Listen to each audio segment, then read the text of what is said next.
बहुत पुरानी बात है। एक वसी और अरीज आसमान था जिसमें सूरज, चांद, सितारे और बादल रहते थे।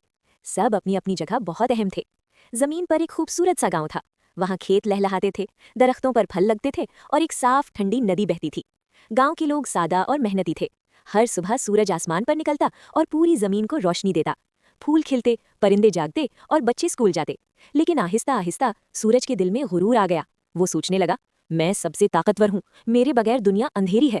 दूसरी तरफ बादल खामोशी से अपना काम करते थे। वो समुद्रों से पानी लाते और बारिश बनकर जमीन पर बरसते।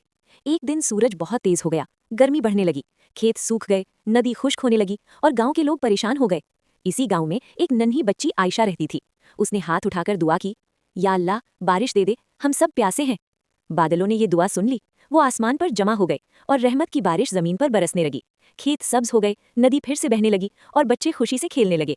सूरज ने ये सब देखा और शर्मिंदा हो गया। उसने कहा, मैं गलत था, मैं अकेला कुछ नहीं हूँ। तब सब ने मिलकर काम करने का वादा किया।